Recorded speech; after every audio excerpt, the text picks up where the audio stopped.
आप लोगों ने कभी ना कभी किसी को ये कहते हुए ज़रूर सुना होगा कि खड़े होकर पानी पीने से हमारे घुटनों में दर्द होने लग जाता है। उसके पीछे का लोग रीज़न ये देते हैं कि जब भी हम खड़े होकर पानी पीते हैं, पानी डायरेक्ट हमारे घुटनों में जाके इकट्ठा होने लग जाता है। जैसे ही हम पानी पीते हैं, हमारे शरीर के द्वारा पानी को एब्जॉर्ब कर लिया जाता है और वो पानी घुटनों में इकट्ठा होने लग जाता है, जिसकी वजह से हमें घुटनों में दर्द होने लग जाता है।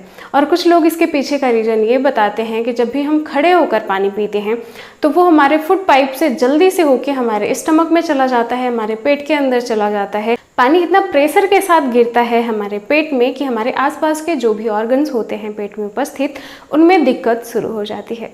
तो क्या कभी आपने इसके पीछे का साइंटिफिक रीजन जानने का कोशिश किया कि ऐसा क्यों होता है, क्या ये बातें सच हैं?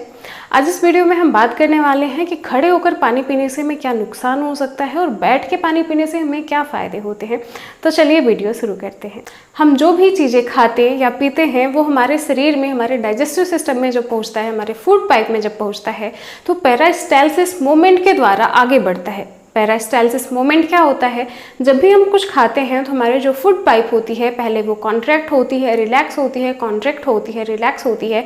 इसी प्रक्रिया के द्वारा धीरे धीरे करके हमारा खाना या हमारा पानी जो होता है आगे बढ़ता है। तो डायरेक्ट कोई भी चीज़ हमारे पेट में नहीं गिरता, चाहे वो पानी हो या खाना हो। तो चाहे हम खड़े होकर पानी पिए या फिर बैठ के पानी पिए, पेरिस्टालसिस मूवमेंट के द्वारा ही पानी हमारे पेट में पहुंचता है। अब पानी का प्रेशर इतना तेज नहीं होता कि हमारे शरीर के आसपास के जो ऑर्गन्स हैं उनमें कोई प्रॉब्लम क्रिएट करे। और कुछ लोगों का मानना ये होता है कि जब हम पानी पीते हैं तो वो जल्दी से एब्जॉर्ब होने के बाद हमारे घुटने में इकट्ठा होने लग जाता है, जिसकी वजह से हमें दर्द होता है। जब भी हम पानी पीते हैं वो बिना पचे हुए हमारे शरीर के द्वारा एब्जॉर्ब कर लिया जाता है। पानी का हमारे शरीर में पाचन इसलिए नहीं होता क्योंकि पानी अपने सिंपलेस्ट फॉर्म में होता है। हम जो भी चीज़ें खाते या पीते हैं वो पहले अपने सिंपलेस्ट फॉर्म में ब्रेक डाउन होता है, उसके बाद ही हमारे शरीर के द्वारा एब्जॉर्ब किया जाता है। जैसे प्रोटीन, फैट, विटामिन्स, बहुत सारी चीज़ें हम अपने खाने में लेते हैं। तो प्रोटीन जाके एमिनो एसिड में पहले ब्रेक डाउन होता है, और वैसे ही फैट की बात करें तो फैटी एसिड और ग्लिसरॉल में ब्रेक डाउन होता है। कार्बोहाइड्रेट, ग्लूकोज में ब्रेक डाउन होने के बाद ही एब्जॉर्ब किया जाता है हमारे शरीर के द्वारा। लेकिन पानी अपने सिंपलेस्ट फॉर्म में होने के कारण इसका कोई भी पाचन नहीं होता, डायरेक्ट हमारे इंटेस्टाइनल वॉल्व्स के द्वारा एब्जॉर्ब कर लिया जाता है। कुछ पानी का एब्जॉर्प्शन हमारे छोटी आंत के द्वारा किया जाता है और कुछ पानी का एब्जॉर्प्शन हमारे बड़ी आंत के द्वारा किया जाता है। जो भी खाना हम खाते हैं, जो अपच भोजन होता है, जो पच नहीं पाता हमारे शरीर में, उसको हमारे लार्ज इंटेस्टाइन में भेज दिया जाता है और उस खाने के साथ साथ पानी की भी कुछ मात्रा उसमें जाती है। तो उस पानी को और कुछ मिनरल्स को हमारे लार्ज इंटेस्टाइन के द्वारा एब्जॉर्ब किया जाता है। जो भी पानी एब्जॉर्ब हमारे शरीर में होता है वो हमारे ब्लड में चला जाता है। अब ब्लड हमारे पूरे शरीर में सर्कुलेट होता है। तो हम ये किस बेसिस पे बोल सकते हैं कि सिर्फ और सिर्फ घुटने में ही पानी इकट्ठा होता है और दर्द शुरू हो जाता है? तो पानी हमारे पूरे शरीर में सर्कुलेट होता है। जहाँ पे पानी की आवश्यकता होती है, हमारी सेल्स उस पानी को यूज करती हैं अपने मेटाबॉलिक एक्टिविटीज़ में, और जो भी पानी बचता है उसको फिल्टर करके हमारे किडनी के द्वारा हमारे यूरिनरी ब्लैडर में इकट्ठा किया जाता है। हमारे शरीर में सिर्फ और सिर्फ यूरिनरी ब्लैडर ही एक ऐसा प्लेस है जहाँ पे हमारे पानी को एकत्रित किया जाता है, और ये जरूरी भी होता है क्योंकि हमारे शरीर से टॉक्सिक मटेरियल्स को निकालने के लिए, जो भी हानिकारक पदार्थ होते हैं उनको बाहर निकालने के लिए सिर्फ एक ही जरिया होता है और वो होता है पानी। अब कुछ टॉक्सिक मटेरियल्स हमारे स्वेटिंग के द्वारा निकल जाते हैं, पसीने के थ्रू बाहर निकलते हैं, और कुछ जो हानिकारक पदार्थ होते हैं वो हमारे शरीर से यूरिन के द्वारा बाहर निकल जाते हैं। तो इस बात के पीछे कोई भी लॉजिक नहीं है कि जो भी हम पानी पीते हैं वो हमारे घुटनों में जाके इकट्ठा होता है, या जब हम खड़े होकर पानी पीते हैं वो एकदम डायरेक्ट हमारे पेट में जाता है, जिसकी वजह से हमारे पेट में और भी उपस्थित ऑर्गन्स में प्रॉब्लम क्रिएट करता है या दर्द शुरू हो जाता है। इसके बाद भी खड़े होकर पानी पीना हमारे लिए हानिकारक होता है, लेकिन किस बेसिस पे ये बोला जाता है? हमारे आयुर्वेद में भी ये चीज़ें बोली गई हैं कि खड़े होकर पानी पीना हमारे लिए हानिकारक होता है। तो बैठ के पानी पीने से ऐसा क्या होता है और खड़े होकर पानी पीने से ऐसा क्या होता है कि हमें दिक्कत होती है? मेरे हिसाब से खड़े होकर पानी पीने से या बैठकर पानी पीने से ज़्यादा प्रॉब्लम हमें क्रिएट नहीं होती।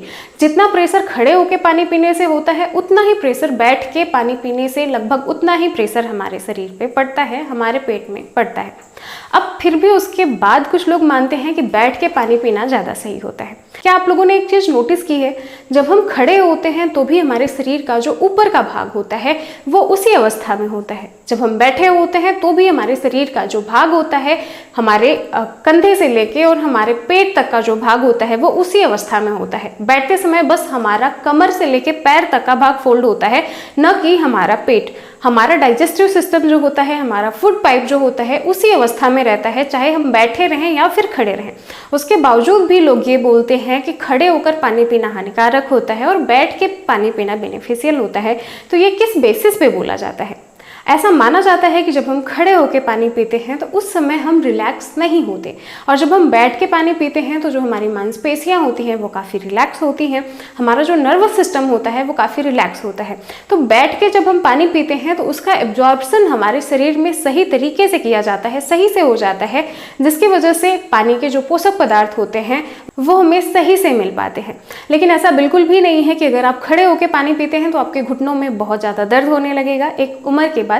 वैसे भी एक उम्र होने के बाद हमारे घुटनों में दर्द शुरू हो जाता है अगर हम ध्यान नहीं देते हैं अपने खान पान का।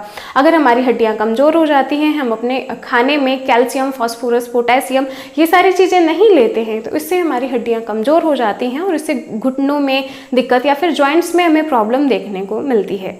पानी पीने के पोजीशन से ज़्यादा ज़रूरी ये मैटर करता है कि हम पानी किस तरह से पी रहे हैं।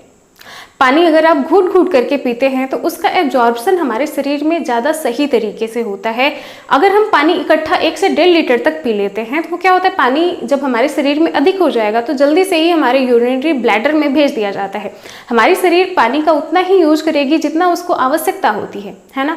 जैसे अगर हमें बोल दिया जाए, अगर मान लेते हैं हम एक दिन में 6 रोटी खाते हैं, अगर हम नाश्ता, लंच और डिनर में मिला के 6 रोटी खाते हैं, एक इंसान 6 रोटी खाता है, 2 रोटी नाश्ते में, 2 रोटी लंच में और 2 रोटी डिनर में। अगर हमें एक ही साथ बोल दिया जाए कि आप 5 रोटी नाश्ते में खा लो या आप 6 रोटी नाश्ते में खा लो, तो क्या हम खा पाएंगे?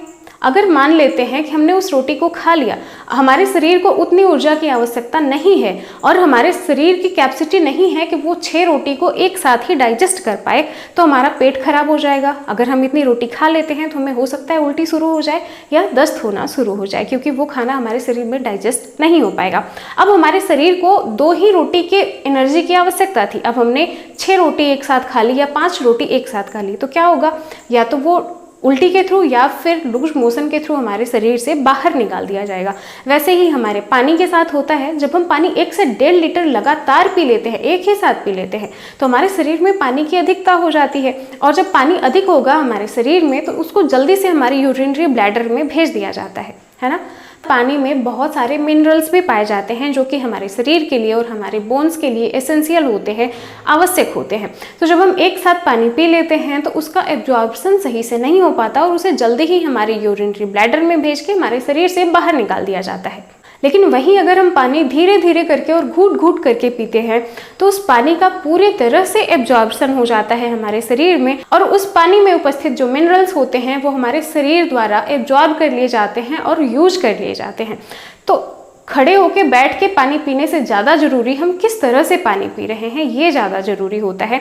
मतलब हम इकट्ठा 1 से 1.5 लीटर पानी पीते हैं या घूट घूट करके धीरे धीरे थोड़ा थोड़ा करके पानी पीते हैं, ये ज़्यादा मैटर करता है। वैसे आप कोशिश करें कि जब भी आप पानी पी रहे हैं बैठ के पानी पिए, क्योंकि हमारी जो मसल्स होती हैं काफ़ी रिलैक्स होती हैं, तो आराम से आप घूट घूट करके पी सकते हैं। लेकिन अगर आप खड़े होकर पानी पीते हैं तो भी ये बहुत ज़्यादा दिक्कत क्रिएट नहीं करता।